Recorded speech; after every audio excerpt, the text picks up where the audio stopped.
Hey everybody, it's Josh with the UberProAudio podcast, and today, among the other 4 episodes I'm uploading, I spoke with Garrett from Bird Attack Records and from the band SLED. Garrett's been killing the game for a long time and is doing a lot of really good things in the punk rock scene. And so he came to town with the little mini Bird Attack tour, which was awesome.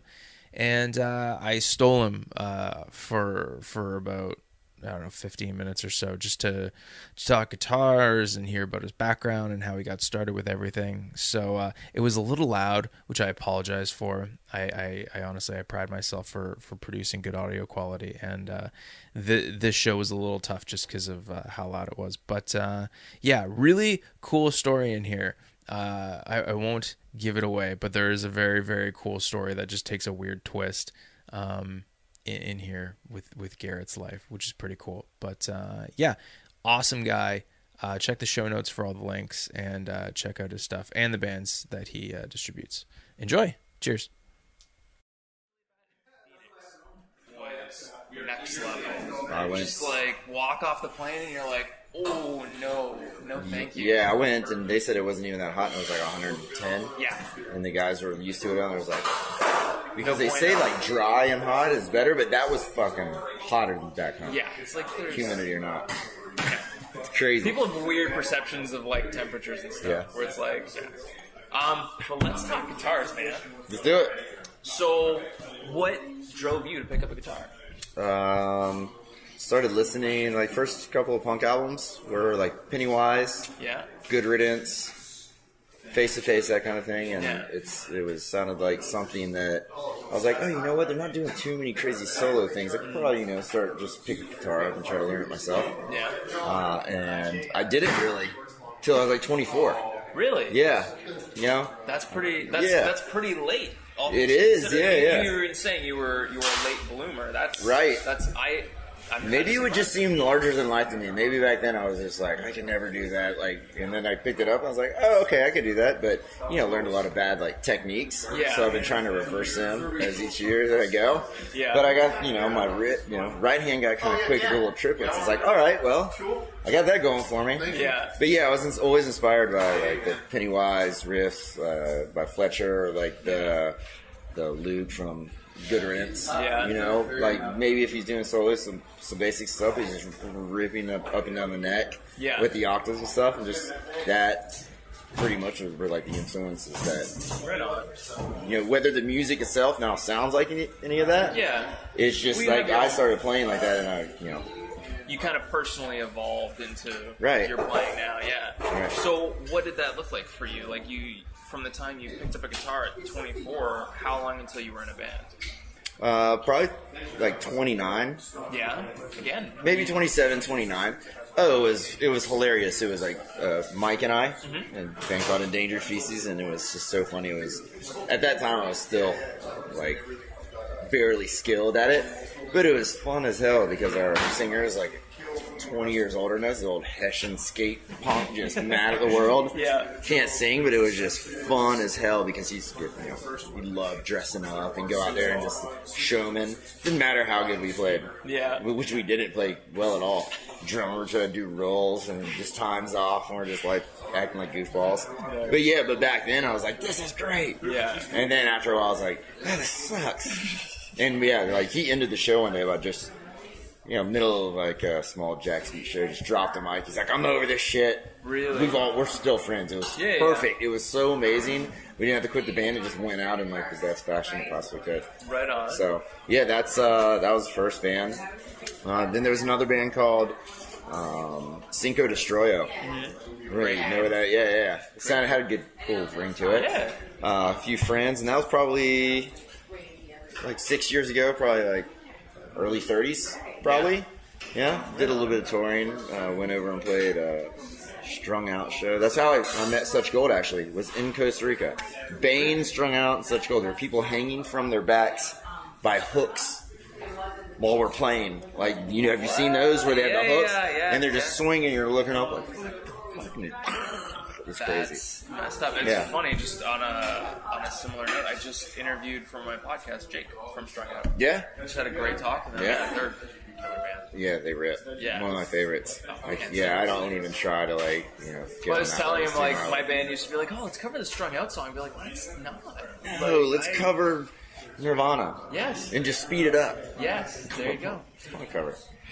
So now, because you started later, did you kind of skip that whole hand-me-down guitar phase and kind of like went to straight the nicer stuff? Yeah, I don't even. It's oddly enough, I think my first guitar was like an Ibanez or something, and I would get pissed trying to tune it.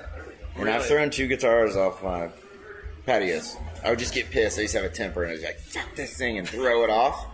So yeah, it was just never, other than that. Well, if you have a minute, I can tell you a real crazy backstory. So the first guitar I ever really had was in 5th grade. Mm-hmm.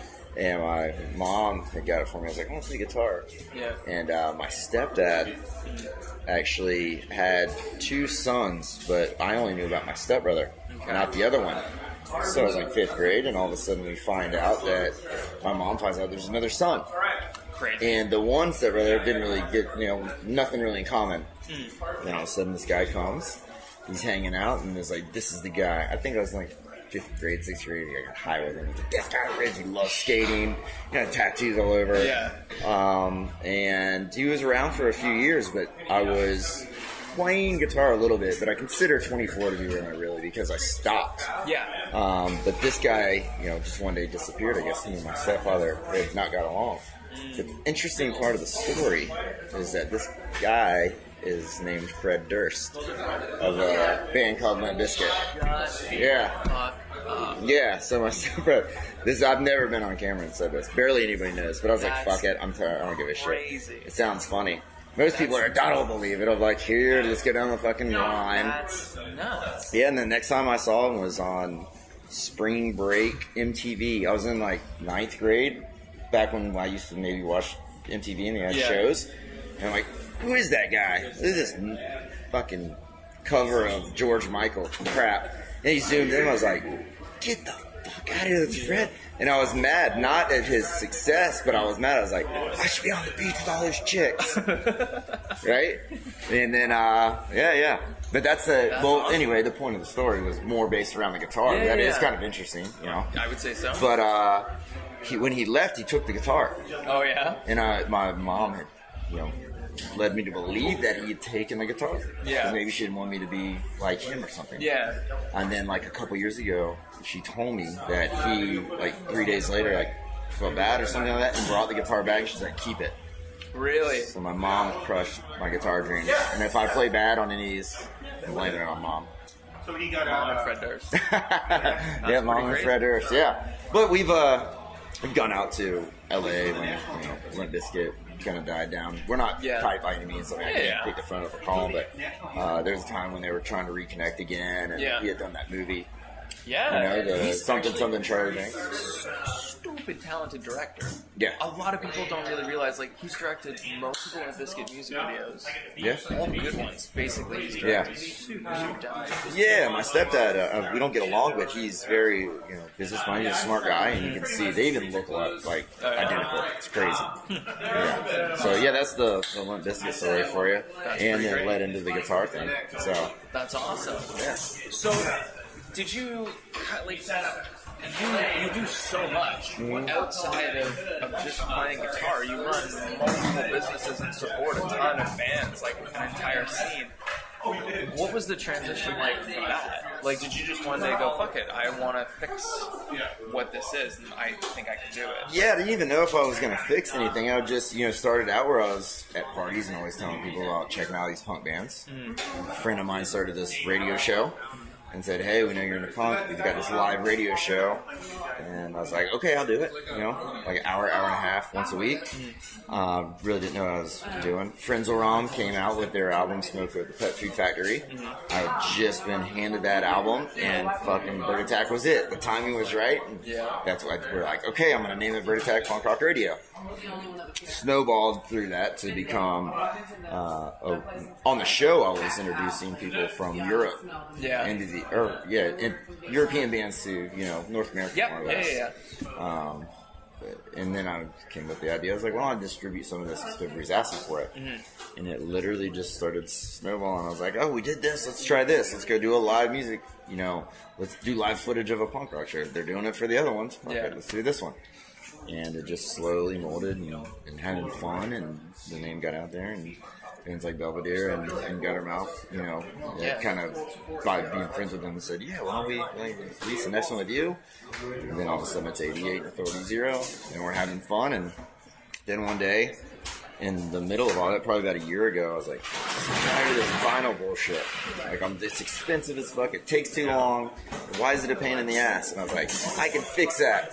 So then I started pressing vinyl, right? That's awesome. And it was cool because the label itself, it's hard to really generate a living. Yeah. You can do probably pretty good, but it's hard to do in this type of music. You don't have so many buyers. It was really dope. So I remember walking on my front porch when I got this batch of vinyl, and it just hit me, and I was like, now I can make a living in music. Yeah. Holy shit, is this real? And then now we're building it up.